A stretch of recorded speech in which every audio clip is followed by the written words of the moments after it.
that was the first thing I noticed. They asked me to look at it and describe to them how I thought the thing functioned. And I asked them, how come I'm telling you about your engine? And they said that the engine was recovered in a project they was working with, and they wasn't sure how everything functioned on it, and personnel that were available that work on that was not available anymore. And they said if I could just help them out a little bit.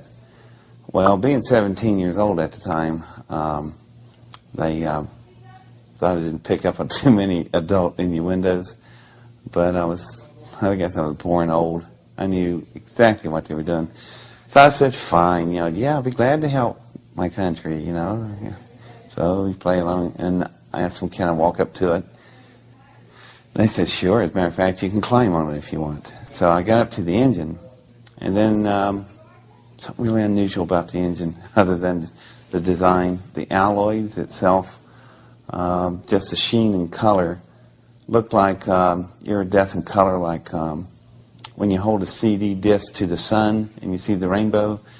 Imagine those kind of colors covering this entire engine and glowing like that. It's really pretty.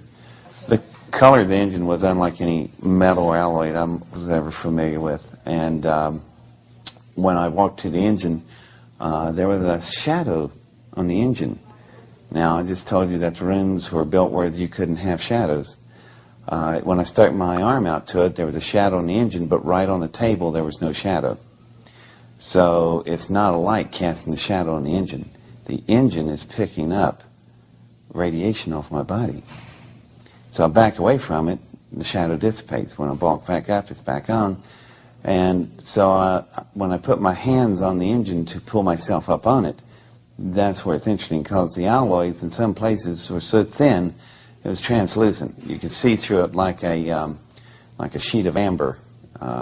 So when I laid my hands on it, this really interesting swirl pattern would come off wherever my skin was touching, and they would swirl out through the metal, going out through the alloy. And I didn't know of any metal that could do that. So I thought, wow, this thing is heat sensitive. It's picking up my body heat waves like that. So when I crawled, and they were really neat-looking, smooth type wave flows coming off my hands. So I pulled myself on up on the engine and started walking over it, and it was huge. It was radically different than mine because it was just so much of a different design. And the way they ran the fusion flows and the way you would run fuel in a fuel line of an engine, this thing was totally different. There was no wiring.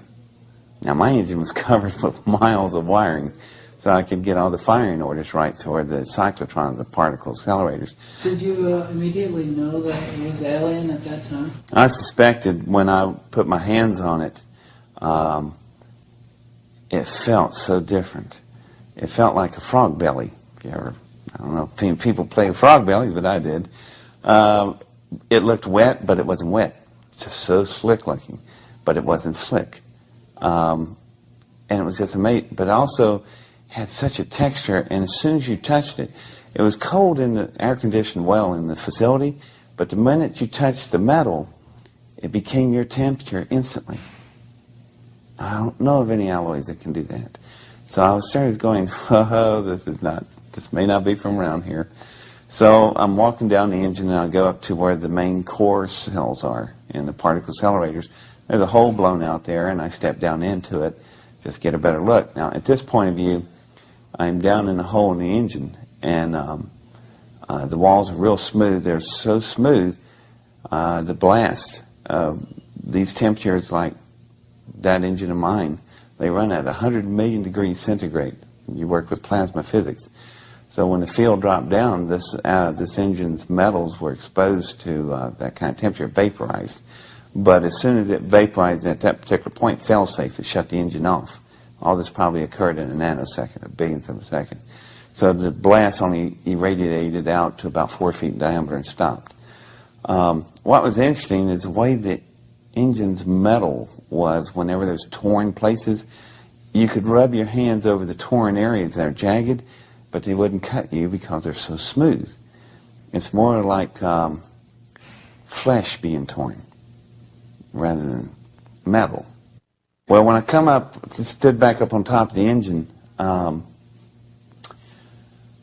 I knew, looking at some of the interior parts of it and the way it was constructed, I had enough of what was going on. So I turned around and told them about this firing system here. And they were going, yeah, where is the firing system? And I started to tell them that because I finally figured out what this thing was doing. But then I said, well, why am I telling you about your own firing system if all this is yours and you got, this isn't from here, is it? Matter of fact, it ain't from around the area, is it, boys? And they started getting upset. I said, let's do some assumptions. This is an engine. I'm assuming it came out of a craft, a big one, by the size, proportional differences, probably 300 feet plus, you know, the length of a football field. Well, therefore, it's got occupants. What in God's name have you done with them? Well, that was the wrong thing to say, because they are up on the engine coming after me, and it's time to leave. Well, when I bend down to get off the engine, I put my hands back on the engine. Something interesting. Instead of the nice, smooth wave lines, they would now look like small tornadoes coming off all my fingertips, moving through the metal.